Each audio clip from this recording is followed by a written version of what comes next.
Yuk. Aku nomor 3. Halo teman-teman semua, pada kesempatan kali ini kita kedatangan tamu atau narasumber yang sangat spesial. Nah, kita mau membahas sesuai apa yang di judul ya. Sebelumnya silahkan perkenalan terlebih dahulu, Mas. Perkenalkan, saya Ilham Putra Rahmadinata, salah satu siswa dari SMK Negeri 1 Purwodadi dari jurusan DKV atau Desain Komunikasi Visual. Nah, pada kesempatan kali ini kita nanti akan sedikit curhat tentang pengumuman SNBP kemarin. Jadi gimana kemarin Mas, SNBP-nya apakah merah atau biru? Wah, sangat membeda, merah sekali. Terus nih Mas, kemarin merah itu kamu sempat kecewa, sedih, nangis atau biasa aja? Ya tentunya ya kita ada masa-masa downnya lah waktu itu. Soalnya kan itu juga universitas impian saya dari kecil gitu loh, universitas yang sudah saya dambakan dari kecil begitu. Terus kita termasuk kan aku juga merah nih, jadi kan sama kan kita kan. Jadi kita kan juga udah mempertahankan nilainya ya dari semester 1 sampai semester 5 supaya enggak turun kayak gitu, tapi kok malah merah gitu ya. Terus nih Mas Ilham, terus selanjutnya kan udah pengumuman kan, kalau SNBP-nya kan merah. Terus tahap selanjutnya atau plan kedepannya Mas Ilham itu gimana? Mau ngapain? Sebenarnya SNBP-nya itu adalah plan kedepannya tadi. Plan pertamanya sebenarnya bukan SNBP. Apa itu Mas? Saya masuk ke salah satu universitas swasta di daerah Surakarta, Solo. Itu sebenarnya buat cadangan saya sebenarnya, buat backup saya. Kalau saya nggak keterima SNBP itu bagaimana nanti saya ambil universitas swasta dulu. Tapi pendaftarannya tadi saya itu ambil jauh-jauh hari sebelum SNBP, sebelum pengumuman SNBP. Jadi benar-benar buat cadangan, buat plan B saya. Tapi ya karena saya tahu batasan saya itu sampai mana gitu. Awalnya sih ya juga pesimis, tapi tetap optimis juga. Tapi kan pesimis juga ya. Pesimis ya, meskipun ya optimisnya kecil, tapi pesimisnya besar juga. Ya tadi menghasilkan nilai merah yang saya hasilkan tadi. SNBP pengumuman hasilnya merah gitu ya. Terus maksudnya tadi gimana ya Mas? Kok SNBP-nya malah dijadikan yang kedua? Kalau menurut saya ya, ini saya ngomong apa yang disampaikan Mas Ilham. Jadi Mas Ilham itu sebelum pengumuman SNBP itu sudah mendaftar lebih dahulu di universitas swasta. Benar. Dengan alasannya itu apa Mas? Apa karena mungkin gelombang 1 itu lebih murah atau belum banyak pesaing atau gimana? Semuanya benar sih. Pertama, di universitas saya daftar tadi nggak ada gelombang-gelombangan. Oh, nggak ada gelombang. Jadi langsung buka terus sampai penutupan nanti. Dan pesaingnya itu masih terbilang sedikit. Kalau yang awal-awal ya? Ya, yang kita tahu kan juga swasta itu dengan orang-orang juga swasta gini, bagusan negeri gini. Kan juga belum tentu juga. Menurut Mas Ilham belum tentu atau? Belum tentu, ya tergantung swastanya. Swasta negeri juga ada yang di atas, swasta apa universitas swasta juga ada yang di atas, negeri ada yang di atas juga. Ya kita bisa lihat apa balance-nya lah, keseimbangannya itu kayak gimana. Contoh kayak dari universitas A negeri dan universitas A swasta itu bisa dibilang rata apa enggak gitu loh, seimbang apa enggak. Dan kebetulan universitas swasta yang saya ambil itu bisa dibilang imbang dengan universitas swasta universitas negeri lainnya. Boleh disepil nggak Mas universitasnya apa kemarin? Boleh. Universitas yang saya ambil swasta adalah Universitas Muhammadiyah Surakarta.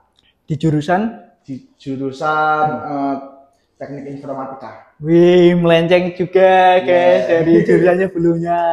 Kenapa kok melenceng atau lintas jalur dari yang sebelumnya DKV menjadi Informatika? Oh iya, sebelumnya saya ceritakan ya. Nggak usah panjang-panjang kalau cerita. Yes. Karena cita-cita saya adalah menjadi UX designer. Paling enggak saya juga harus paham dong apa seni desain itu kayak gimana, perbedaan seniman sama desain itu kayak gimana. Awalnya masuk ke jenjang SMK SMA itu saya agak-agak bimbang. antara saya mau masuk ke SMK atau SMA. Contoh, kalau saya masuk ke SMA, otomatis saya kemudian bakalan ambil kuliahnya nanti desain di DKV. Sedangkan kalau masuk SMK juga, jika saya ambil jurusan TKJ, otomatis nanti saya kuliahnya nanti di DKV waktu kuliah. Kebalikan gitu ya? Kebalikan, ya. Jadi kayak harus saya mengimbangkan ilmu yang saya ambil gitu. Oke. Cukup Mas, jangan panjang-panjang. Ini mau ada yang, masih banyak ini yang mau aku tanyain. Terus nih aku mau tanya, kira-kira apa sih faktor yang membuat kita itu nggak lolos di SNBP? Menurut Mas Ilham seperti apa? Kalau saya lihat ya, kebetulan kakak saya dulu juga gak lolos, itu kemungkinan tuh ada faktor keluarga atau gen. Kayak itu hobi-hobian apa beruntung-beruntungan juga. Terus meskipun beruntung-beruntungan tapi kita juga harus tetap pakai nilai. Contoh kayak mungkin ada teman-teman yang nilainya rata-rata 90, 92 tapi masih kalah sama 88, 87, 89 gitu kan juga ada. Kalau menurut faktor pribadi saya sih mungkin kurang tekun berdoa sama kalau dari diri saya sendiri ya. Mungkin saya kurang serius waktu di semester 1 sampai 3 itu menurut saya kurang serius. Kalau aku ya Mas, kalau aku sih udah serius sih Mas, dari semester 1 sampai semester 5. Tapi kalau kemarin waktu pengumuman kok ya merah gitu kan. Terus nih yang menurut aku faktornya itu ada beberapa sih Mas yang paling penting. Contohnya yang pertama itu pemilihan jurusan atau universitas itu juga mempengaruhi. Kalau kita mau memilih jurusan yang mungkin sangat banyak diminati orang, tentunya kita juga melihat nilai kita itu udah cukup atau belum. Baik, oke lah kalau nilai kita udah paling bagus di SMK kayak gitu kan. Tapi kan di luar sana kan masih banyak nilai-nilai yang lebih bagus dari sekolah lain yang mungkin maaf nih Bapak Ibu gurunya sangat memberikan nilai yang cuma-cuma atau yang lebih lah kayak gitu kan. Tapi kan ya itu kan faktor yang mungkin di luar kendali kita. Kita kan maunya juga kayak gitu. Kalau aku sih kecewanya yaitu dari kelas 10 aku udah ikut lomba-lomba juga kan Mas. Terus saat mendaftar SNBP sertifikat atau piagamnya juga sudah saya lampirkan. Ada 3 piagam, 1 nasional, 2 provinsi. Tapi alhasil ya kalah juga. Terus saya juga punya saran sih buat teman-teman yang mungkin mau SNBP. Ini kalau menurut aku Mas, nanti Mas Ilham setuju atau enggak silahkan komen nanti ya. Kalau menurut aku tuh kalau kalian mau keterima di SNBP itu ambil jurusannya itu yang enggak terkenal. Setuju. Sama kampusnya itu yang underrated. Enggak yang apa namanya? Wah, tinggi banget. Bener, karena kesalahan juga kayak aku kemarin. Karena aku udah saking pedenya kan. Kemarin kalau kelas pada yang keterima di univ tersebut, jadi aku yakin nih aku bisa juga. Ternyata enggak kayak gitu. Ya, menurut saya bener sih Mas. Bener ya? Iya, karena semakin sedikit peminatnya itu kan semakin besar peluangnya kita buat masuk juga. Benar. Itu meskipun ya ada mungkin beberapa orang yang nggak setuju, ada orang yang mendewa-dewakan akreditasi gitu. Benar. Tapi sekolah kita kan juga juga ya Mas. Iya juga. Kita juga harus tahu kemampuan diri kita, batasan diri kita itu sampai mana gitu.